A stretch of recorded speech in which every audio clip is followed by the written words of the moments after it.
Hello students, now we are going to discuss question number 41 to 60. Let's start. चलो student start करते हैं question number 41 से। Question number 41 क्या कह रहा है? In which year was the first session of the chamber of princes held? अगर आपको पता होगा, मॉडर्न हिस्ट्री पढ़ रखी है, तो चैम्बर ऑफ प्रिंसेस फॉर्म किया गया था 1921 after the government of India act 1919। तो बहुत इजी क्वेश्चन है, फैक्चुअल क्वेश्चन है। सही आंसर क्या है? C option. Who presided over the commission appointed on famine policy in 1880? Basically Lord Lytton हमारे गवर्नर जनरल थे 1880 के अराउंड, और उनके टाइम पे बहुत बड़ा फेमाइन आया था 1876 में, जिनके लिए इनको बहुत ज्यादा क्रिटिसाइज भी किया गया था, क्योंकि फेमाइन के टाइम पे इन्होंने दिल्ली दरबार को होल्ड किया था। तो उसी सिचुएशन को देखते हुए, क्योंकि इतनी क्रिटिसिज्म हुई थी, इनको एक कमीशन को अपॉइंट करना पड़ा, जिसको प्रिसाइड किया रिचर्ड स्ट्रेची ने। नेक्स्ट क्वेश्चन नंबर 43 सिंपल है। Which one of the following attended the congress of oppressed nationalities at Brussels? Basically Brussels में एक कांग्रेस हुई थी ऑप्रेस्ड नेशनैलिटीज की, कहते किसने उसे अटेंड किया था? अगर हम 1927 का इंडियन नेशनल मूवमेंट का सिनेरियो जानते हो, तो उस टाइम पे एक बहुत बड़े लीडर सामने आ रहे थे, जवाहरलाल नेहरू, जो बेसिकली लेफ्ट विंग की बात कर रहे हैं, लेफ्ट विंग लीडर्स में से थे, और इन्हीं को कांग्रेस के बिहाफ में भेजा गया था कि आप वहां पे जाके मीटिंग को अटेंड कीजिए, जो बेसिकली इंपीरियलिज्म के अगेंस्ट जो हमारे लीडर्स थे, रेवोल्यूशनरीज थे in Asia, Africa and Latin America, वहां पे मीटिंग को ऑर्गेनाइज करवाया था। What was Ulgulan? Ulgulan basically कहते हैं ग्रेट टिमल्ट होता है, और ये ट्राइबल मूवमेंट्स का बहुत बड़ा पार्ट रहा है, और सबसे बड़ी जो ट्राइबल मूवमेंट हमने विटनेस की है और आजकल करंट न्यूज में भी की है, दैट इज मुंडा रिवोल्ट, क्योंकि उनके एक लीडर थे बिरसा मुंडा, जिनका एक बहुत बड़ा स्टैच्यू भी बनाया जा रहा है। दैट इज वाई ये क्वेश्चन पेपर में पूछा गया है।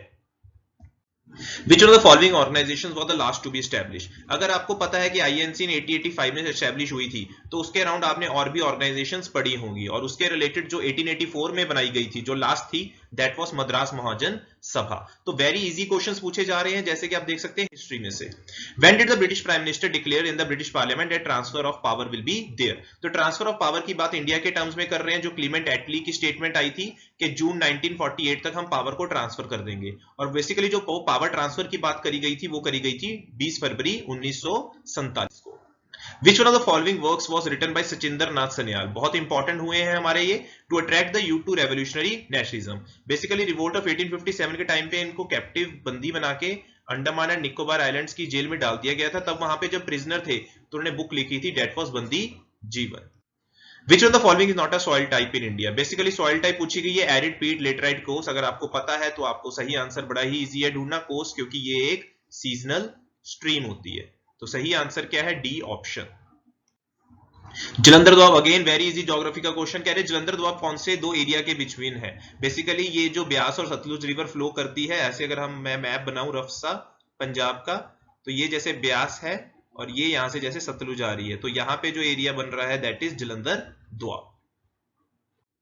Which of the following is the highest peak in eastern Ghats? देखो बड़े फैक्चुअल क्वेश्चन पूछे जा रहे हैं, ज्योग्राफी की बात कर लूं या हिस्ट्री की बात कर लूं, तो हमें ऐसे क्वेश्चंस पढ़े होने चाहिए, जैसे highest peak Eastern Ghats, that is in Armakonda, that is in Andhra Pradesh. याद रखना, जो भी कोंडा से रिलेटेड चीजें होती हैं वो आंध्र प्रदेश में पाई जाती है। खेतरी हैदर डिपॉजिट, अगेन ये क्वेश्चन इतनी बार प्रीवियस ईयर पेपर्स में पूछा जा चुका है, इसका आंसर सभी को पता होगा, that is copper mines, Rajasthan. 49th parallel altitude की लाइन है, कह रहे दो कौन सी कंट्रीज को एस्ट्रेट कर रही है, दैट इज अगर आप देख सकते हैं कनाडा एंड यूएसए। तो सही आंसर क्या है? B option. Lena river of Russia empties in, Lena, अगर हम रिवर की बात करते हैं ना रशिया में, तो ओब रिवर है एक इंपॉर्टेंट, एक येनिसे रिवर है, और एक लेना रिवर है। तो लेना रिवर अपने आप को एम्प्टी करती है लेप्टिव सी के अंदर। Barron Falls are associated with which of the following structural division of Australia? अगर हम ऑस्ट्रेलिया की बात कर रहे हैं तो उसको स्ट्रक्चरली डिवाइड किया जा सकता है, जैसे ये हमारा हो गया डेजर्ट वाला एरिया है ना, ये हमारा ईस्टर्न हाईलैंड्स हो गया। तो पूछा जा रहा है कि कौन से एरिया में आता है बैरन फॉल्स, तो सही आंसर है A, Eastern Highlands. Again factual question.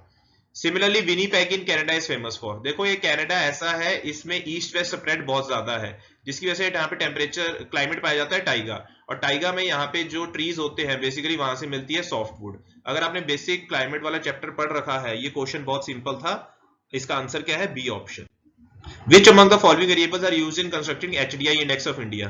देखो जब HDI इंडेक्स की बात हो रही है ना, तो ऑप्शन दे रखी है, life expectancy at birth, real GDP per capita, morbidity and all of these. अगर सही आंसर ढूंढना हो तो वैसे तो ये थोड़ी सी ऑप्शन यहाँ पे भी झोल है, क्योंकि यहाँ पे GNI होना चाहिए था, बट फिर भी अगर हम पेपर में बेस्ट ऑप्शन को मार्क करना हो देन इट इज मॉर्बिडिटी, क्योंकि ये कहीं भी मेंशन नहीं होती है HDI इंडेक्स के अंदर। अगेन ये पेपर में फिर से पूछ लिया गया है, बहुत सारे प्रीवियस ईयर में भी पूछा गया है कि डिसगाइज अनएम्प्लॉयमेंट क्या है। जहां पे मार्जिनल प्रोडक्टिविटी लेबर की जीरो होती है उसे हम क्या कहते हैं, disguise unemployment. HDI does not use which parameter while measuring gender inequality। देखो यहाँ पे ना HDR रिपोर्ट होना चाहिए था, चलो कोई नहीं, फिर भी HDI कह रहे हैं जेंडर इनइक्वालिटी के टाइम पे कौन सा इंडिकेटर पैरामीटर यूज नहीं करता है। तो 2010 और 14 में ना नए इंडिकेटर्स आए थे, जैसे यहाँ पे GII आ गया था, जेंडर इनइक्वालिटी इंडेक्स, और यहाँ पे जेंडर डेवलपमेंट इंडेक्स। तो यहाँ पे जो बात करी गई है हेल्थ की करी गई है, एजुकेशन की करी गई है, command for economic resources, sex ratio इनमें से कवर नहीं होता। तो आंसर क्या है, ए, सेक्स रेशियो। संकल्प एक स्कीम बता रहे हैं किसके लिए है, अगर आपने पढ़ा हो पिछले 2-3 साल से तो स्कीम आई है, एक स्ट्राइव स्कीम आई है। ये उसलिए आई है बेसिकली हम ट्रेनिंग प्रोवाइड कर सके, यूथ को स्किल्स प्रोवाइड कर सके, क्योंकि हमारे देश में हमें पता है कि इस टाइम पे टाइम किसका चल रहा है, डेमोग्राफिक डिविडेंड का। So it is very very important to provide training to the youth. यहाँ पे ट्रेनिंग होना चाहिए था, ट्रेनिंग नहीं, तो सही आंसर क्या है, D, market relevant training to youth. फिर है golden rule of fiscal policy in India. देखो फिस्कल पॉलिसी में दो चीजें होती हैं, एक एक्सपेंडिचर होता है, एक रिसीट होती है। हम जो एक्सपेंडिचर करते हैं कई बार रिसीट्स पूरा नहीं कर पाती उसे, तो हमें बोरो करना पड़ता है। तो कह रहे जो बोरोइंग करते हैं वो किसके लिए यूटिलाइज करनी चाहिए, वो बेसिकली हमें इन्वेस्ट करना चाहिए, जैसे इंफ्रास्ट्रक्चर के अंदर, कि जिसके हम एसेट्स क्रिएट कर सके। इसे हम बेसिकली कहते हैं, जो इंफ्रास्ट्रक्चर के अंदर इन्वेस्टमेंट है, पब्लिक इन्वेस्टमेंट। तो सही आंसर क्या है, गोल्डन रूल इसी को कहते हैं, that is borrowing only for public investment. ठीक है guys. So this is the 61st question. Which one of the following is an example of management performance indicator? So A is the right answer, क्योंकि management performance indicator से हमें जो है efficiency के बारे में पता लगता है, और यहाँ पे रॉ मटेरियल यूज्ड, उसी से ये आप बता सकते हो कि कितना एफिशिएंट काम हुआ है। ओके, तो ये है बुरा एंगल। फिर आप इसको देखिए, कॉर्पोरेट सोशल रिस्पॉन्सिबिलिटी, तो ये फिलैंथ्रोपिक एक्टिविटी होती है। क्यों? क्योंकि प्रॉफिट के अंदर से जो है आम जनता का भला किया जाता है। प्रॉफिट के कुछ शेयर में से जो है कंपनी जो है पैसा जो है आम जनता की भलाई के लिए लगाती है। 63rd क्वेश्चन के अंदर अगर हम बात करें तो NGOs are recognised as magic bullet. अब इनको मैजिक बुलेट क्यों माना जाता है? देखो गवर्नमेंट चलती है रूल बाउंड तरीके से, तो उनके पास फ्लेक्सिबिलिटी नहीं होती, प्रोसेस ओरिएंटेड जो है वो ज़्यादातर होती हैं। एनजीओज जो हैं वो काफ़ी फ्लेक्सिबल होती हैं। ओके, और एक तरीके से आम जनता के बीच में इनकी एक्सेप्टेंस जो है वो ज़्यादा होती है, इसीलिए जो है किसी भी प्रोजेक्ट को इम्प्लीमेंट करने के लिए ये ज़्यादा एफिशिएंट सिद्ध होते हैं, और इसीलिए ये मैजिक बुलेट है। अब 64th क्वेश्चन को देखो कि विच one of the following is the primary goal of sustainable development. तो इंक्रीजिंग एमिशन जो कभी हो नहीं सकता, एमिशंस इंक्रीज होंगे तो कैसे आप बोल सकते हो कि सस्टेनेबल वो चीज़ है।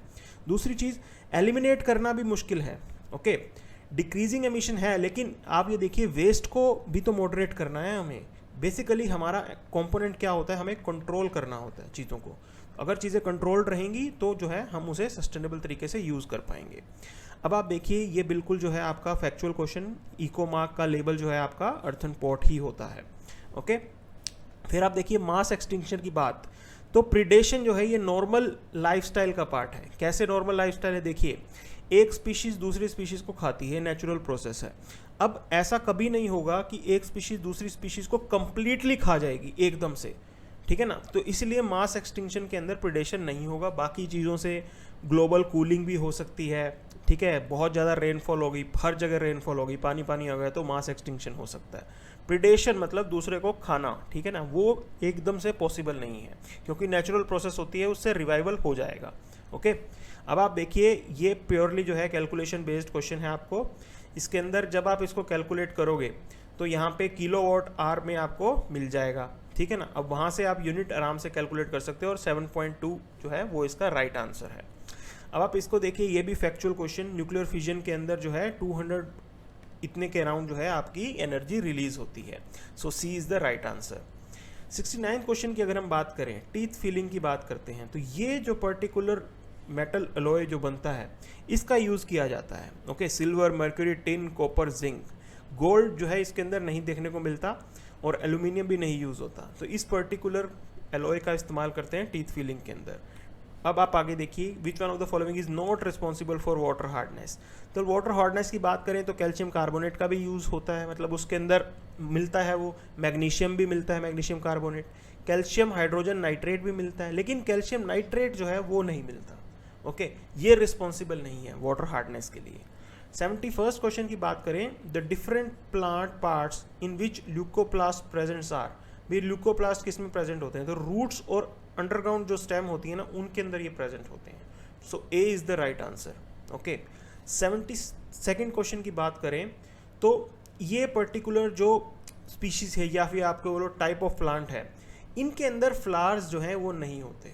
ओके, तो आप इस फोटो के अंदर भी देख सकते हो, आपको फ्लावर्स नहीं नज़र आएंगे, लीव्स नज़र आ रही हैं, स्टेम्स भी नज़र आ रही हैं, रूट्स भी नीचे होंगी, फ्लावर्स आपको नज़र ही नहीं आएंगे। ठीक है जी, डी इसका सही आंसर है।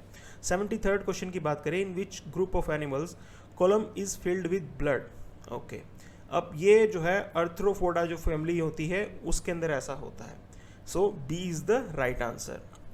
अब आप आगे देखिए, ऑक्सीजन की कमी मसल्स में हो जाती है, उससे फटीग होती है, क्रैम्प्स पड़ते हैं एथलीट्स को, और ये प्रोसेस जो है ये लैक्टिक एसिड बनने की वजह से होता है। So B is the right answer.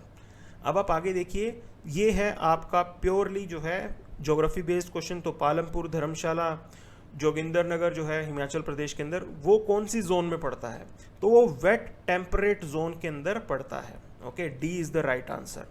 Next we move to which one of the following was not a princely state or Thakurai which was clubbed to form Mahasu district 1948 के अंदर। तो यहाँ पे इसका आंसर डी है। Okay, ये नहीं डाला गया था महासू बनाते टाइम पे। आप देखिए, जोहर जो है तिब्बतन नेम है किस चीज़ का, कौन से डिस्ट्रिक्ट का, तो मंडी जो डिस्ट्रिक्ट है इसका तिब्बतन नेम जोहर है, जोहर, ये आपको याद रखना है।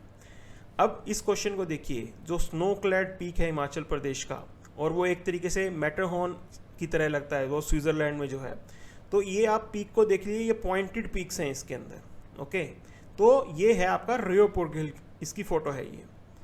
ठीक है जी, so B is the right answer.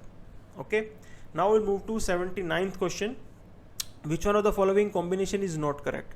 तो देखो, बाकी जो है फिर भी करेक्ट हैं, ये भी करेक्ट है, ये भी करेक्ट है, ये जो है करेक्ट नहीं है, और यही आपका आंसर है। ठीक है ना, क्योंकि यहाँ पे नोट करेक्ट पूछा हुआ है। अब मैच द फॉलोइंग की बात करें तो मैच द फॉलोइंग के अंदर जो है आपको इसको मैच करना है। अब इसका सही आंसर जो है वो बी है, 1E। ओके, 1E, ये ऐसे मैच हो रहा है। फिर आपका है सेकंड C। ठीक है जी, ये ऐसे मैच हो रहा है। तो ऐसे मैच करते करते जो है हमें आंसर करने होते हैं, और काफ़ी डिफ़िकल्ट क्वेश्चंस होते हैं ये। अब 81 क्वेश्चन था, वो था Lohri has been declared as state level festival and first Lohri festival was celebrated on 13th January 2010 at which of the following place. ये एक बहुत ही फैक्चुअल क्वेश्चन है, अगर आप इसे जानते हैं तो जानते हैं, अदरवाइज इसको अटेम्प्ट करने की जरूरत नहीं थी। और इसका करेक्ट आंसर है ऑप्शन बी, प्रागपुर। अब इसमें ज़्यादा तुक्का लगाने की जरूरत नहीं थी, अगर आप इसका आंसर जानते थे तो आप फट से मार्क कर सकते थे।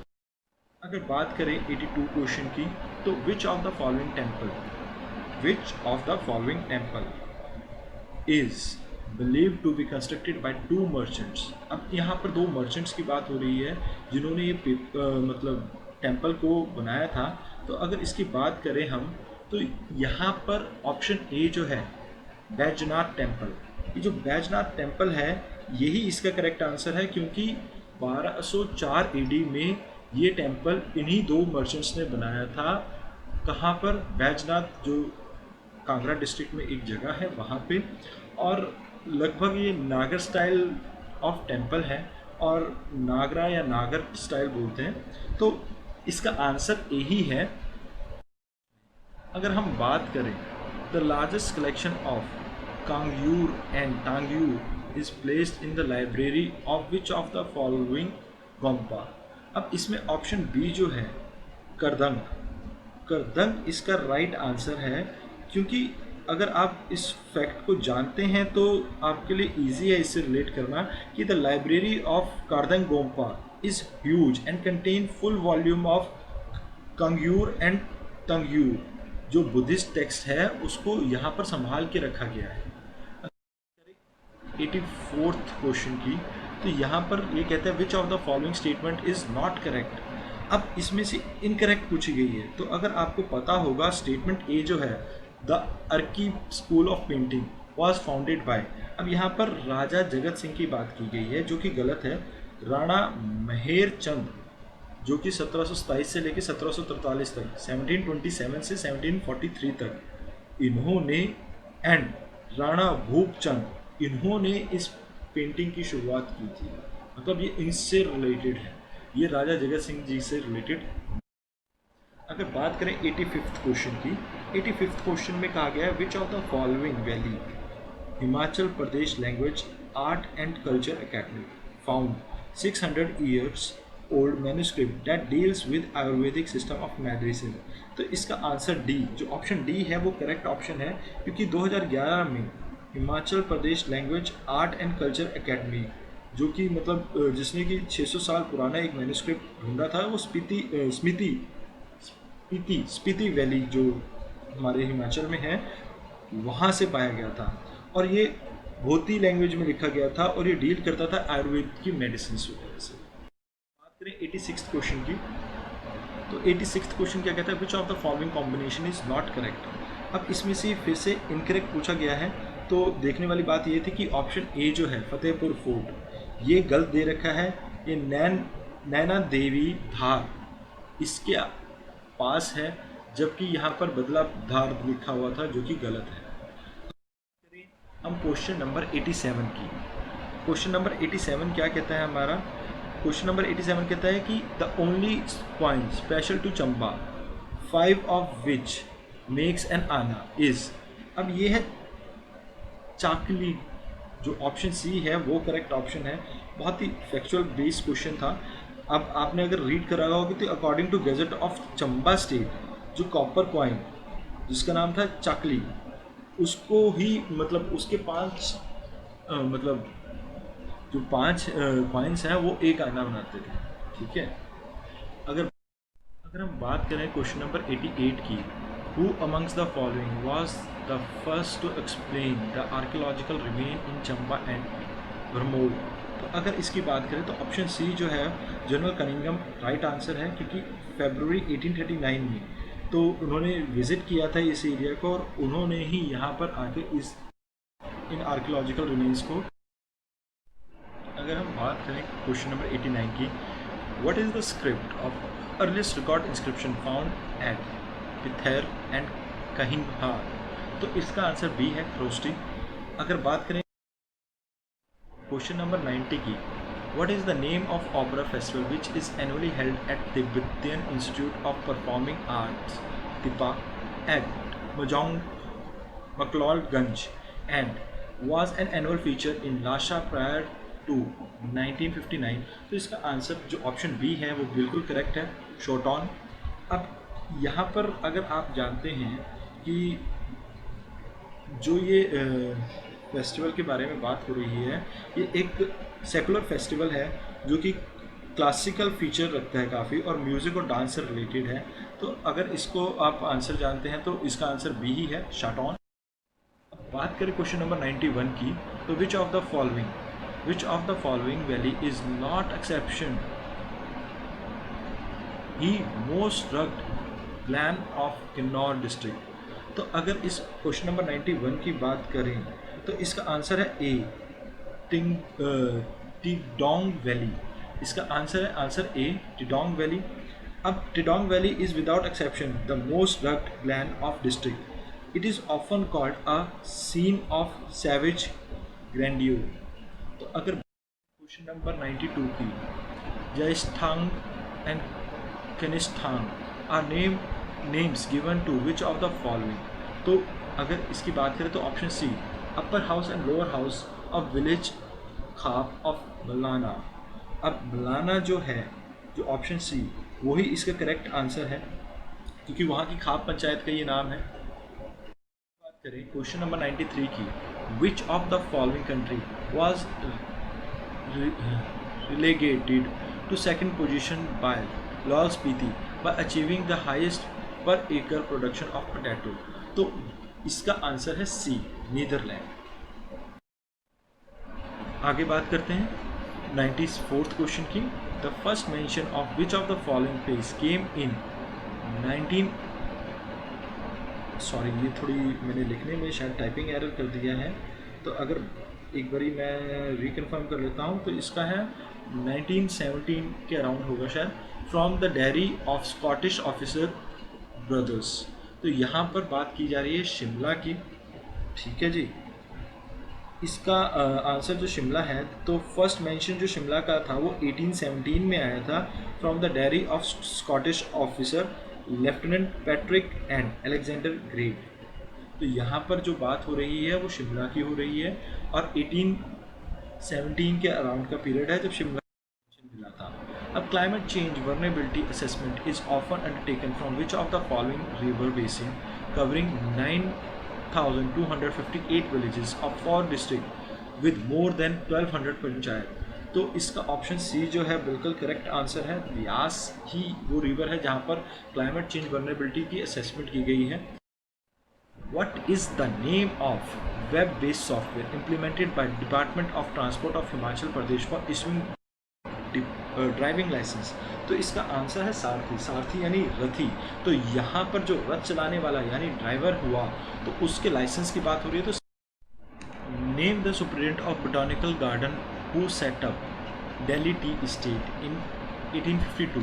तो अगर इसका ऑप्शन देखा जाए तो ऑप्शन बी डॉक्टर जेम्सन जो है वो करेक्ट आंसर है, क्योंकि 1852 में उन्होंने ही दिल्ली टी एस्टेट की मतलब फाउंडेशन रखी थी, और जिसका बाद में निशान टी स्टेट नाम पड़ गया था।